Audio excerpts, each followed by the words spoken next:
Good evening. सूचना प्रौद्योगिकी की अवधारणा सेकंड, क्लास 10th। आप सबको पता है क्लास 9th के अंदर सूचना प्रौद्योगिकी की अवधारणा फर्स्ट बुक है और 10th के अंदर है सेकंड बुक है। इसका हम जो अध्याय नंबर है 6, जिसमें साइबर अपराध और कानून का परिचय पढ़ेंगे।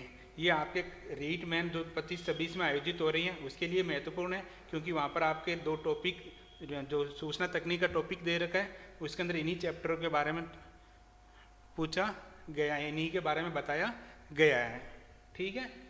और इसके जो 1 से लेकर 5 तक चैप्टर है उसको हम बाद में पढ़ेंगे, क्योंकि वो प्रैक्टिकल से संबंधित है।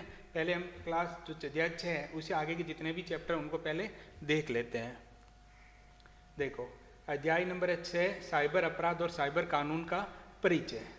देखो, साइबर अपराध एक आपराधिक घटना है, यानी जिस प्रकार एक सामान्य अपराध होता है उसी प्रकार साइबर अपराध भी क्या एक आपराधिक घटना है, जिसमें कंप्यूटर और नेटवर्क शामिल होता है। जिसके अंदर क्या होता है, जो इलेक्ट्रॉनिक गैजेट होता है, कंप्यूटर और इंटरनेट है, वो उसमें क्या होता है, शामिल होता है। इसके साथ ही साइबर अपराध इंटरनेट के माध्यम से आयोजित पारंपरिक अपराध हैं। जिस प्रकार जो पारंपरिक अपराध होते हैं उसी प्रकार इंटरनेट या कंप्यूटर के द्वारा जो अपराध होते हैं वो उसी प्रकार के होते हैं। उदाहरण के लिए जैसे नफरत फैलाने का अपराध है, टेली मार्केटिंग है, इंटरनेट धोखाधड़ी है, पहचान की चोरी है, क्रेडिट कार्ड से खाता की चोरी है। जब अवैध गतिविधियां एक कंप्यूटर या इंटरनेट के माध्यम से की जाती हैं तो उसको हम साइबर अपराध कहते हैं।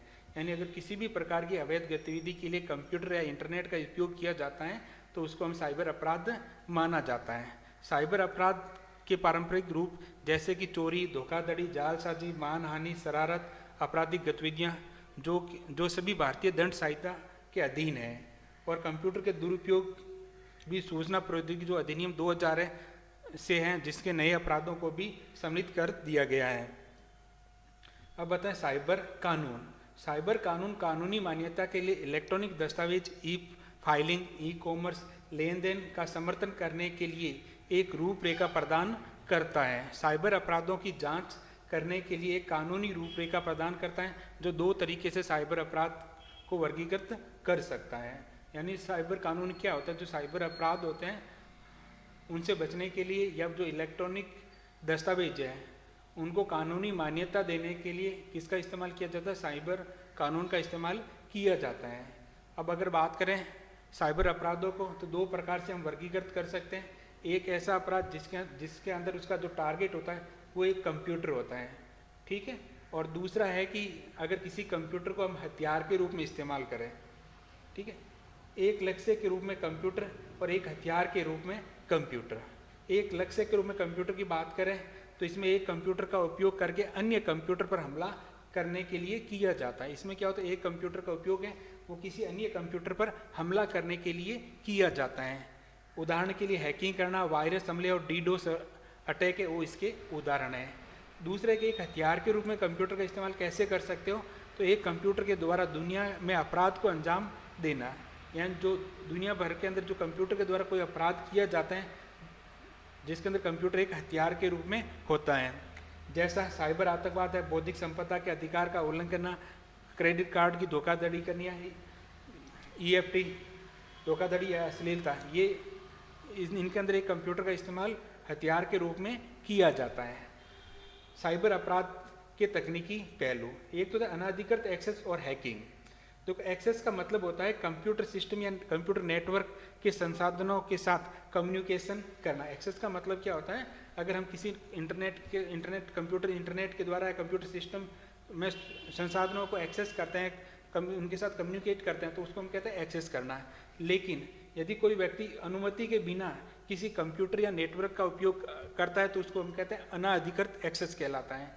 और हैकिंग कंप्यूटर और नेटवर्क के अनाधिकृत एक्सेस को ही कहते हैं। जो हैकिंग कहते हैं ना, वो क्या कहते हैं, कंप्यूटर और नेटवर्क के अनाधिकृत एक्सेस को ही हैकिंग कहते हैं। हैकर्स कंप्यूटर पर हमला करने के लिए पहले से तैयार कंप्यूटर प्रोग्राम का उपयोग करते हैं। कुछ हैकर व्यक्तिगत मौद्रिक लाभ के लिए जैसे क्रेडिट कार्ड की जानकारी को चोरी करके विभिन्न बैंक खातों से अपने खाते में पैसे स्थानांतरित करने के उद्देश्य से भी हैकिंग का कार्य को अंजाम देते हैं। अगला वायरस और वर्म हमला। तो अन्य प्रोग्रामों को संक्रमित और स्वयं प्रतिलिपि बनाने या अन्य प्रोग्राम में फैलने की क्षमता वाले प्रोग्राम को हम क्या कहते हैं, वायरस कहलाते हैं। और वर्म की बात करें, वो भी वायरस की तरह एक प्रोग्राम ही होता है जो कि वायरस की तरह ही एक कंप्यूटर से दूसरे कंप्यूटर फैलने की क्षमता होती है। लेकिन अंतर ध्यान रखना, वायरस तो क्या होता है, किसी संक्रमित फाइल को जब आप ओपन करते हो तो वायरस के उस फाइल को करप्ट कर सकता है, कुछ भी कर सकता है। लेकिन जो वर्म होता है वो क्या करता है, किसी फाइल के साथ आता है, उसको एक्टिव करने की आवश्यकता नहीं होती, वो अपने आप अपनी क्या बनाता रहता है, प्रतिलिपि बनाता रहता है। ईमेल से संबंधित जो अपराध की बात करें तो एक तो होता है ईमेल स्पूफिंग।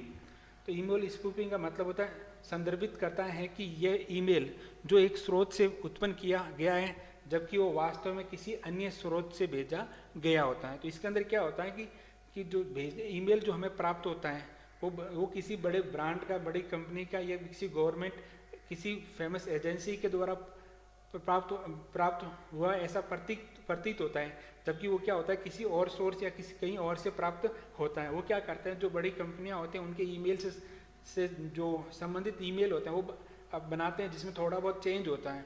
अगर आप गौर से नहीं देखते तो आप पता नहीं कर पाते कि ये जहाँ से ईमेल आया वहीं से आया, कहीं और से तो नहीं आया। ईमेल बम बारी का मतलब है कि विशेष पते पर बार बार एक समान ईमेल भेजना होता है। इसमें क्या होता है कि किसी पर्टिकुलर इंसान को आप एक ही जैसे मेल है वो बार बार भेजते हो, तो उसको हम कहते हैं ईमेल बम। अगला है ईमेल स्पैमिंग। ईमेल स्पैमिंग में उपयोगकर्ता इसी तरह के हजारों ईमेल भेजने के लिए संदर्भित करता है। ईमेल के माध्यम से दुर्भावनापूर्ण कोड भेजा जाता है, वायरस आदि के लिंक भेजकर किसी अटैचमेंट के रूप में ईमेल के माध्यम से भेजने के लिए उपयोग किया जाता है, जो कि डाउनलोड करने पर सिस्टम को क्या पहुंचा सकता है, नुकसान पहुंचा सकता है। स्पैमिंग का मतलब होता है कि आपको अनजान मेल आता है बहुत अधिक, ठीक। तो उसमें क्या होता है कि जैसे आप उसको ओपन करते हो तो उसमें किसी वायरस के से संबंधित कुछ लिंक होते हैं जो एक्टिव होने की वजह से आपके कंप्यूटर के अंदर वायरस आने की संभावनाएं बढ़ जाती है। अगला एक्सप्लॉइट सॉफ्टवेयर का वह भाग है जो डेटा का एक हिस्सा हो सकता है, एक अनुक्रम का लाभ लेता है। यह कंप्यूटर सॉफ्टवेयर हार्डवेयर के लिए अनायास ही या अप्रत्याशित व्यवहार जोखिम का कारण बनता है। ऐसे व्यवहार अक्सर एक कंप्यूटर सिस्टम पर नियंत्रण प्राप्त कर प्रिविलेज वर्दी या डोस या डीडोस हमले की इजाज़त देता है। अब हम पढ़ते हैं कि डोस और डीडोस हमला क्या होता है। पहला डिनाइल ऑफ सर्विस अटैक। एक कंप्यूटर संसाधन का लिमिट से अधिक अनुरोध जो कि अधिकृत उपयोगकर्ता के लिए सेवा का उपयोग करने से इनकार यानी डिनाइल ऑफ सर्विस अटैक का कारण बनता है। उदाहरण के लिए ये कह रहा है कि जब एक कंप्यूटर के ऊपर लिमिट से अधिक क्या होता है, अनुरोध आते हैं जो कि अधिकृत व्यक्ति के द्वारा नहीं, जो क्या करते हैं, जो अधिकृत व्यक्ति है उसके लिए सेवा देने से वो क्या कर देता है, इनकार कर देता है। इस प्रकार के अटैक को हम क्या कहते हैं, डिनाइल ऑफ सर्विस अटैक कहते हैं, जिसे अवैध ट्रैफिक को रोकता का प्रयास करना है। दो मशीनों के बीच कनेक्शन को बाधित करने का क्या करना, प्रयास करना है, जिससे मशीनों की सेवा क्या हो, बाधित हो। किसी खास व्यक्ति के सेवा तक पहुंचने से रोकने का प्रयास करना। सेवा को एक विशिष्ट सिस्टम या व्यक्ति को बाधित करने का क्या करना है, प्रयास करना। इसका मतलब ये जो अधिकृत व्यक्ति है वो अगर सिस्टम के अधिकृत व्यक्ति को सिस्टम अगर सेवा देने के लिए मना कर देता है तो उसको हम कहते हैं डिनाइल ऑफ सर्विस कहते हैं, जिसके बहुत सारे कारण हो सकते हैं। डोस हमलों के प्रकार। डोस हमलों के 3 बुनियादी कारण होते हैं। एक तो सीमित संसाधनों की खपत, नेटवर्क बैंडविड्थ, रैम और सीपीयू टाइम इत्यादि। यानी अगर आपका सिस्टम है जिसमें बैंडविड्थ की कुछ लिमिट है, रैम और सीपीयू टाइम कुछ लिमिट है, तो इस प्रकार के हमले किए जाते हैं तो उसमें नुकसान की संभावना बढ़ जाती है। विनाश और कॉन्फ़िगरेशन जानकारी का परिवर्तन करना, यानी आपके नेटवर्क की जो कॉन्फ़िगरेशन संबंधित जानकारी है उसमें अगर कोई परिवर्तन कर दें तो भी आपका सिस्टम सेवा देने के लिए मना कर सकता है।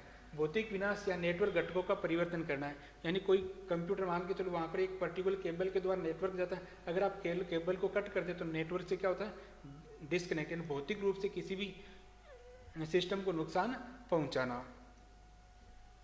अब आता है डीडोस, जिसको हम डिस्ट्रीब्यूटेड डिनाइल ऑफ सर्विस या डीडोस आक्रमण। इंटरनेट का उपयोग करके कंप्यूटर उन्हें एक नेटवर्क पर हमला करने के लिए उपयोग में इस्तेमाल किया जाता है। इंटरनेट पर सैकड़ों या हजारों कंप्यूटर सिस्टम ज़ॉम्बीज में बदलकर किसी अन्य सिस्टम या वेबसाइट पर हमला करने के लिए इस्तेमाल किया जाता है। डिस्ट्रीब्यूट डिनायल ऑफ सर्विस के अंदर क्या होता है कि जैसे एक वेबसाइट है, जो मान के चलते वो वेबसाइट 500 अनुरोध एक समय में स्वीकार कर सकती है, और उन्हें पता है कि हमारे सिस्टम में रिटर्न के अंदर 100 या 50 रिक्वेस्ट ही आती है, जबकि हमने सिस्टम डेवलप किया 500 के लिए। तब इसमें क्या किया जाता है कि अलग अलग जगहों से जो ज़ॉम्बीज होते हैं वो क्या करते हैं, उस सिस्टम से क्या करते हैं, रिक्वेस्ट करते हैं, सिस्टम से सेवा के लिए क्या करते हैं, रिक्वेस्ट करते हैं, और सिस्टम इतनी सेवा को रिक्वेस्ट को एक्सेप्ट नहीं कर पाता, और सिस्टम क्या हो जाता है, क्रैश हो जाता है, जिसे हम कहते हैं सर्वर डाउन हो जाना। तो डीडोस के अंदर क्या, डिस्ट्रीब्यूटेड, यानी अलग अलग जगहों से किसी भी पर पर्टिकुलर हमला किया जाता है, जबकि डोस के अंदर एक ही स्थान से किया जाता है। बस इतना सा अंतर है। अश्लील साहित्य है। अश्लील साहित्य का वर्णन यौन उत्तेजना पैदा करने के लिए ये यौन कार्य पुस्तिका या फिल्मों आदि के माध्यम से होता है। ये इंटरनेट के उपयोग से अश्लील वेबसाइट, अश्लील वीडियो, चित्र, लेखन सामग्री इत्यादि को डाउनलोड और संचारित की जाती हैं। अब बात करते हैं साइबर आतंकवाद की। इंटरनेट के उपयोग से लक्षित हमलों सबसे अधिक इन पर जैसे सैन्य प्रतिष्ठानों, विद्युत संयंत्रों, वायु यातायात नियंत्रण है, बैंकों है, निशान यातायात नियंत्रण, ट्रैफिक सिग्नल कंट्रोल है, दूरसंचार नेटवर्क है, पुलिस, चिकित्सा, आग और बचाव कार्य प्रणाली पर किया जाता है। यानी इनकी जो वेबसाइट होती हैं जहाँ से ये सर्विस देते हैं वहाँ पर इनके हमले किए जाते हैं, किसके द्वारा, साइबर आतंकवादियों के द्वारा। ठीक है। साइबर आतंकवाद कई कारणों के लिए नीचे दिए गए आधुनिक आतंकवादियों के लिए एक आकर्षक विकल्प हो सकता है। तो एक दो पारंपरिक आतंकवाद के तरीकों से ये क्या है, सस्ता है। दूसरा है साइबर आतंकवाद अधिक पारिक आतंकवाद तरीकों से एनाम है, यानी जो सरकार है, जो पारंपरिक आतंकवाद है उसको तो निपटा जा सकती है, वो फिजिकली रूप से आता है, लेकिन जो साइबर आतंकवादी है उसकी सुरक्षा करना क्या हो जाता है, मुश्किल हो जाता है। विविधता और लक्ष्य की संख्या ज़्यादा होती है, क्योंकि एक ही जगह बैठकर बहुत अधिक नुकसान पहुंचाया जा सकता है साइबर हमलों के द्वारा किसी साइट को हैक करके। साइबर आतंकवाद दूर रूप से किया जाता है, और ये फीचर आतंकवादियों को अपील करता है, क्योंकि इसमें आतंकवादियों को फिजिकली रूप से वहाँ जाने की आवश्यकता नहीं है, तो वो उनके लिए क्या होता है, सूटेबल होता है। साइबर आतंकवाद में बड़ी संख्या में लोगों को सीधे प्रभावित करने की क्या होती है, क्षमता होती है। अगला, बैंकिंग और क्रेडिट कार्ड से संबंधित अपराध।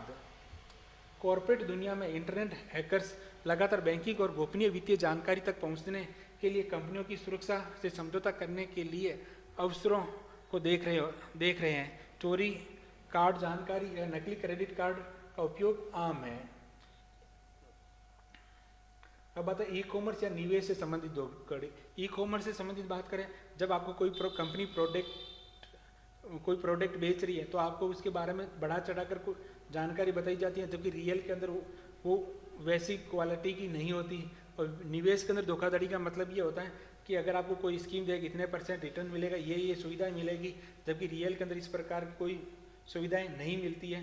तो ये अगर इस प्रकार का धोखाधड़ी होती है उसको हम कहते हैं ई कॉमर्स या निवेश धोखाधड़ी। बिक्री या निवेश में धोखाधड़ी, ये निवेश या ऋण विनती करने के लिए झूठे और छलपूर्वक दावे करता है। खरीदना, उपयोग, जाली व नकली प्रतिभूतियों को व्यापार के लिए प्रदान करता है।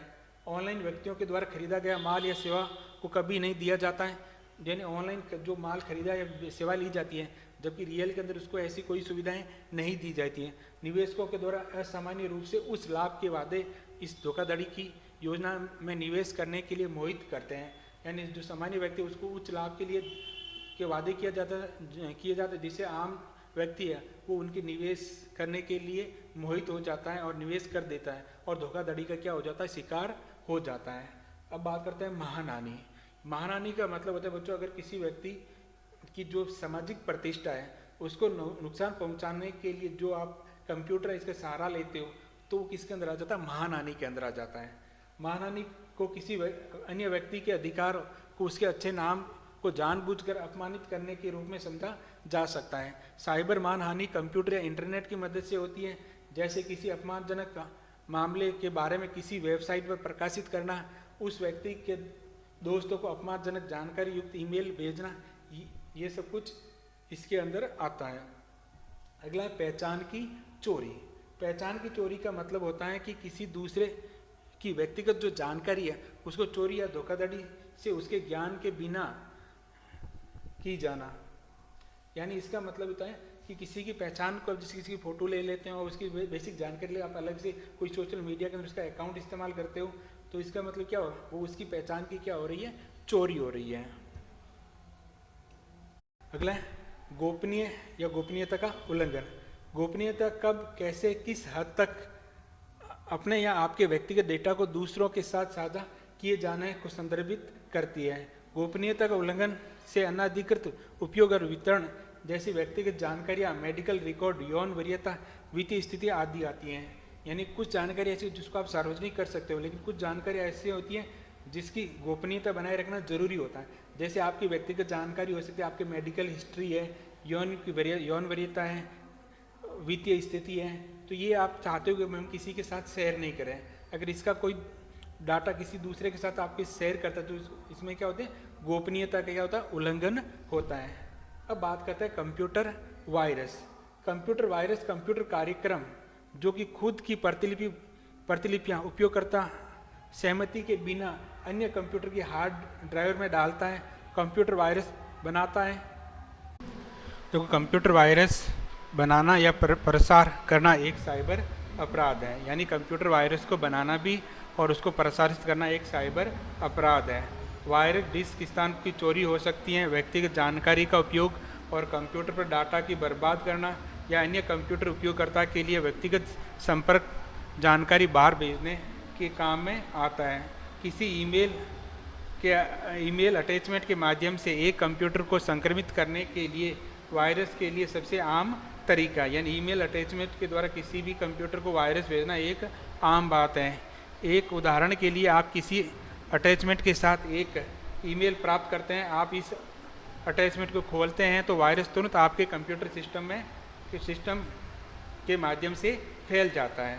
यानी कंप्यूटर वायरस क्या होता है, एक प्रोग्राम होता है जो खुद की प्रतिलिपि बनाता है और जो कंप्यूटर के अंदर मेमोरी है, स्पेस है, उसको कम कर देता है। साथ में उसके अंदर कंप्यूटर के अंदर जो हमारे डॉक्यूमेंट है या जो हमारे सॉफ्टवेयर है उनको क्या पहुंचाता है, नुकसान पहुंचाता है। और कंप्यूटर वायरस बनाना भी अपराध है और उसको आगे शेयर करना भी क्या कहलाता है, किस श्रेणी में, अपराध की श्रेणी में आता है। सामाजिक इंजीनियरिंग। सामाजिक इंजीनियरिंग का मतलब ये होता है, देखो, सामाजिक इंजीनियरिंग लोगों को हेर फेर की कला है जिसमें गोपनीय जानकारी पाई जा सकती है। आपराधिक सोशल इंजीनियरिंग के माध्यम से व्यक्तियों या बैंकों के पासवर्ड, बैंक की इंफॉर्मेशन एक्सेस करके कंप्यूटर को कंट्रोल कर लेते हैं, जो कि बहुत ही घातक होता है। हम अपने कोई भी निजी जानकारी या गोपनीय इंफॉर्मेशन सोशल मीडिया या बैंक की जानकारी फ़ोन पर नहीं देनी चाहिए। इसके लिए सबको जागरूक होना चाहिए। अगला है फिशिंग। फिशिंग के द्वारा इंटरनेट पर एक नकली वेबसाइट या ईमेल के माध्यम से इंटरनेट यूजर के साथ की एक धोखाधड़ी होती है। यानी फिशिंग क्या होती है, जो बड़े ब्रांड है उनकी मिलती जुलती कोई वेबसाइट या ईमेल के द्वारा किया गया एक धोखाधड़ी होती है, जिसमें आपकी निजी जानकारी को धोखे से चुरा लिया जाता है और उसकी कहीं गलत उपयोग लिया जा सकता है। अपराधी फिशिंग के माध्यम से नकली ईमेल संदेश भेजते हैं जो किसी रेपुटेड कंपनी या बैंक का या क्रेडिट कार्ड कंपनी या ऑनलाइन शॉपिंग या वेबसाइट की तरह मिलते जुलते होते हैं। अगर आप सतर्क नहीं होते हैं तो आप उनके झांसे में आकर अपनी जो निजी जानकारी है, जैसे अपना नाम है, मोबाइल नंबर है, क्रेडिट कार्ड है नंबर है, बैंक पासवर्ड है, बैंक अकाउंट नंबर आदि, उनके साथ क्या कर सकते हो, शेयर कर सकते हो। ठीक है। अब सॉफ्टवेयर पायरेसी अनाधिकृत नकल, रिप्रोडक्शन, सॉफ्टवेयर अनाधिकृत नकल, रिप्रोडक्शन, उपयोग, सॉफ्टवेयर उत्पादों का विनिर्माण। औसतन हर कंप्यूटर सॉफ्टवेयर के प्रोग्राम में आने वाली अधिकृत प्रति के लिए कम से कम एक अधिकृत प्रतिलिपि उपलब्ध है। सॉफ्टवेयर चोरी, सॉफ्टवेयर सहित आप अन्य उपयोगकर्ता के समुदाय में सभी को हानि पहुंचाता है। ठीक है। देखो, सॉफ्टवेयर पायरेसी के द्वारा जो सॉफ्टवेयर कंपनी है उसके साथ पूरे समुदाय को क्या नुकसान पहुंचाता है।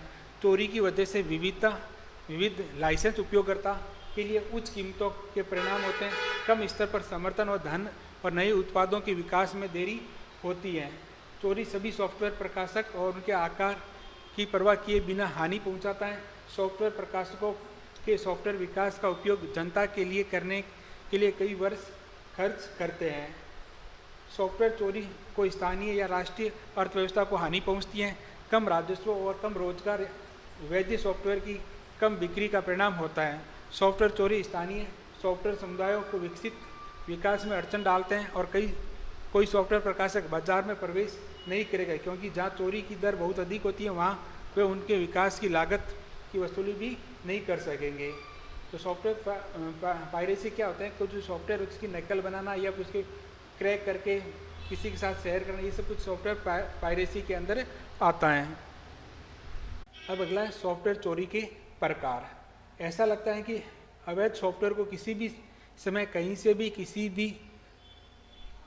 किसी को भी करने के लिए उपलब्ध है। नियम कुछ तरीके जिससे आप अवैध प्रतियां सॉफ्टवेयर कंप्यूटर उपयोगकर्ता के बीच प्रसारित की जा सकती हैं। सॉफ्टवेयर चोरी के बहुत सारे प्रकार हो सकते हैं। पहला है सॉफ्ट लिफ्टिंग।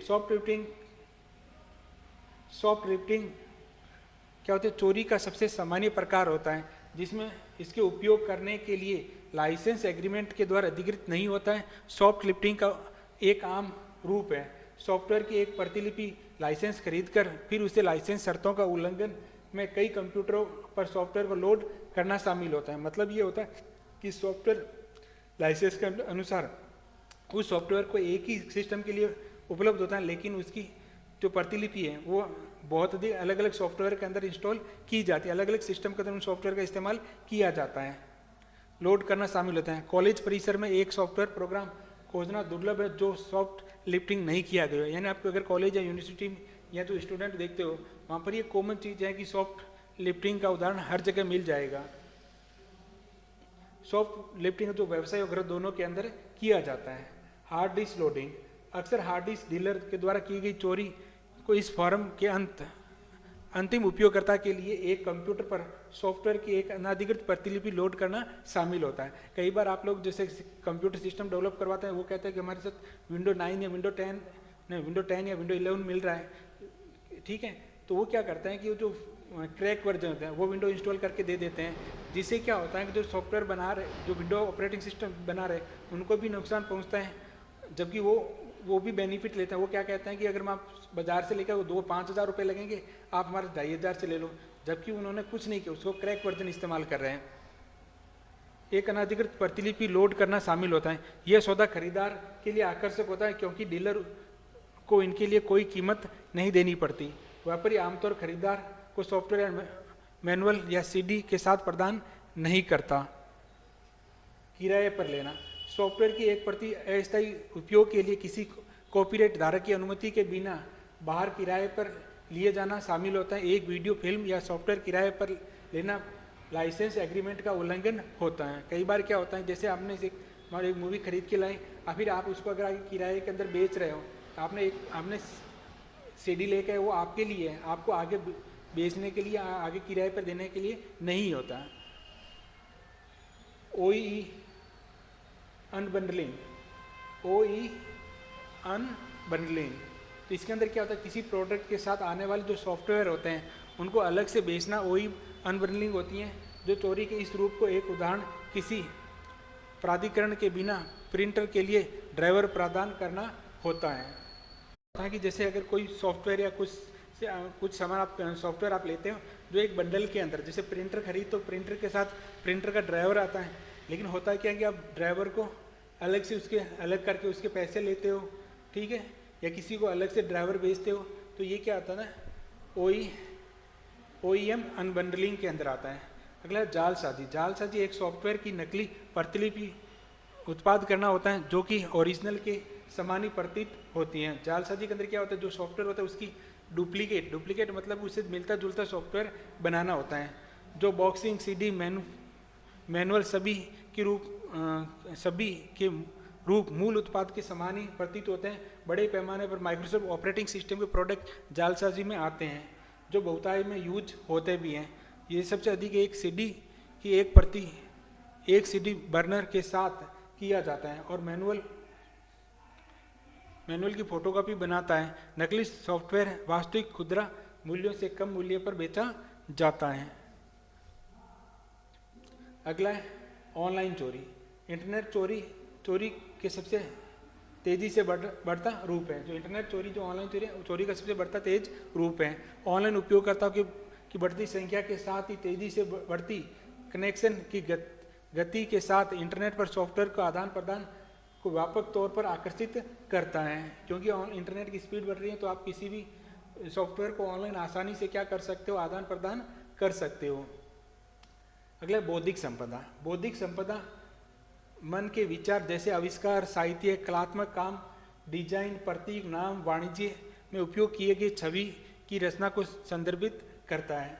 बौद्धिक संपदा सुरक्षित विधि द्वारा, उदाहरण के लिए जो लोग पहचान या आविष्कार या वित्तीय लाभ कमाने के लिए सक्षम पेटेंट, कॉपीराइट, ट्रेडमार्क उपलब्ध करवाते हैं, नवीन आविष्कारों के लिए जनता के व्यापक हित के बीच सही संतुलन के द्वारा बौद्धिक संपदा प्रणाली का उद्देश्य एक परिवेश में जो रचनाकार और नवीनता को बढ़ावा दे, जिससे कि वो पनप सकते हैं।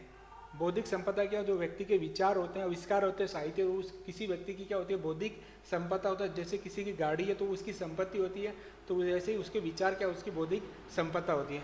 अगर बात करें बौद्धिक संपदा के जो प्रकार की, पहला है कॉपीराइट। कॉपीराइट एक कानूनी शब्द है जो कि रचनाकारों के अधिकारों का वर्णन करने के लिए प्रयोग में किया जाता है। कॉपीराइट के अंतर्गत किताबें, संगीत, पेंटिंग, मूर्तियाँ, फिल्में, कंप्यूटर प्रोग्राम, डाटाबेस, विज्ञापन, मैप, तकनीकी चित्र के द्वारा कवर किया जाता है। ये सब कुछ किसके अंदर आता है, कॉपीराइट के अंदर आते हैं। पेटेंट एक अन्य अधिकार जो आविष्कार के लिए एक पेटेंट मालिक कैसे या चाहे आविष्कारों को दूसरों के साथ इस्तेमाल किया जा सकता है, यह तय करने का अधिकार प्रदान करता है। बौद्धिक संपदा का जो दूसरा अधिकार वो कौन सा, पेटेंट क्या होता है कि जो आविष्कार करते हैं उनको लिए दिया जाता है और उनको ये अधिकार दिया जाता है कि जो उसके आविष्कार है दूसरा उसका इस्तेमाल किस प्रकार कर सकता है। इस अधिकार के बदले में पेटेंट स्वामी आविष्कार के बारे में तकनीकी जानकारी प्रकाशित पेटेंट दस्तावेजों में सार्वजनिक रूप से उपलब्ध बनाता है। ट्रेडमार्क एक साइन है जो कि एक उद्यम या अन्य उद्यमों से वस्तुओं या सेवाओं के द्वारा भेद करने में सक्षम होता है। प्राचीन काल में ट्रेडमार्क जब कारीगर अपने हस्ताक्षर या मार्क अपने उत्पादों पर डाल देने के लिए, अलग दिखाने के लिए करते थे। तो ट्रेडमार्क क्या होता है, कोई भी कंपनी का स्लोगन है, चिन्ह है, सिंबल है, तो उनके लिए दिया जाता है ताकि दूसरे कंपनियों से प्रोडक्ट से वो क्या दिखे, अलग दिखे। औद्योगिक डिजाइन एक लेके सजावटी और सौंदर्य पहलू को बताता है। एक डिजाइन 3 आयामी सुविधा, तो औद्योगिक डिजाइन में बता देता हूँ। सिंपल सा लॉजिक है, जो कोई भी प्रोडक्ट होता है उसकी जो सुंदरता के लिए हम जो आपको पैकेजिंग करते हैं या फिर उसके अंदर अलग अलग कलर का इस्तेमाल करते हैं, साइज हैं, वो सब कुछ किसके अंदर आती है, औद्योगिक डिजाइन के अंदर आती है, ताकि उस प्रोडक्ट की कोई नकल नहीं कर सके। भौगोलिक संकेत के अंदर ये बताता है कि जो प्रोडक्ट आप यूज करें वो कहाँ पर बना हुआ है, किस स्थान से संबंधित है, जिसे हम देखो भौगोलिक संकेत किसी उत्पाद के ओरिजिन की ओर इंगित करते हैं, साथ ही उन उत्पादों की विशेषता और उस स्थान से जुड़ी होती हैं। एक भौगोलिक संकेत माल के मूल की जगह का नाम भी शामिल है। मेल बम एक विशाल संख्या में एक विशिष्ट व्यक्ति या प्रणाली के लिए भेजे जाने वाला ईमेल है। मेल की यह बड़ी संख्या प्राप्तकर्ताओं के सर्वर या डिस्क पर स्थान भरने में कर सकते हैं, या कुछ मामलों में सर्वर कार्य को रोकने के लिए हो सकता है। मेल बम न केवल लक्ष्य को असुविधा करता है बल्कि उन सभी को असुविधा प्रदान करता है जो सर्वर यूज करते हैं। प्रेषक मेल बम को परस्पर मेल बम या कानूनी कार्रवाई के लिए खुद को उजागर का एक चिंता का विषय हो सकता है। महत्वपूर्ण बिंदु, साइबर अपराध सूचना प्रौद्योगिकी अधिनियम 2000 के द्वारा संबोधित करते हैं। साइबर अपराध एक आपराधिक घटना है जिसमें कंप्यूटर नेटवर्क शामिल होते हैं। साइबर अपराध 2 प्रकार के हो सकते हैं, एक लक्ष्य के रूप में कंप्यूटर और एक हथियार के रूप में computer. Distributed denial of service आक्रमण इंटरनेट का उपयोग करके कंप्यूटर या उन नेटवर्क पर हमला करने के लिए उपयोग में इस्तेमाल किया जा सकता है। डिस्ट्रीब्यूटेड डिनाइल ऑफ सर्विस आक्रमण इंटरनेट पर तो हो गया। कंप्यूटर वायरस कंप्यूटर कार्यक्रम है जो खुद की प्रतिलिपि उपयोगकर्ता के सहमति के बिना अन्य कंप्यूटर की हार्ड डिस्क में डालता है। सामाजिक इंजीनियरिंग में लोग हेरफेर की कला है जिसमें गोपनीय जानकारियां पाई जाती हैं। फिशिंग के द्वारा इंटरनेट पर नकली वेबसाइट या ईमेल के माध्यम से इंटरनेट यूजर के साथ की गई धोखाधड़ी को कहते हैं, जिसमें अपनी निजी जानकारी को धोखे से चुरा लिया जाता है। सॉफ्टवेयर पायरेसी अनधिकृत नकल या रिप्रोटेक्शन उपयोग या सॉफ्टवेयर उत्पादन का विनिर्माण है। मेल बम एक विशाल संख्या में एक विशिष्ट व्यक्ति या प्रणाली के लिए भेजे जाने वाला ईमेल है। अब हम उसके समझे कुछ क्वेश्चन। सबसे पहले साइबर अपराध सूचना प्रौद्योगिकी से अधिनियम कहते हैं, अधिनियम है 2000। सॉफ्टवेयर चोरी की विधि हो सकती है soft clipping, hard disk loading, जालसाजी, तो उपरोक्त सभी। डोज को क्या कहते हैं, डिनाइल ऑफ सर्विस, सेवा से इनकार। कंप्यूटर वायरस संक्रमित करता है मनुष्य को, जानवर को, इनमें से कोई किसको संक्रमित करता है, कंप्यूटर को। तो उम्मीद करता हूँ आपको समझ में आया होगा। जल्दी मिलते हैं इस नेक्स्ट चैप्टर के अंदर जिसके बारे में डिस्कशन करेंगे।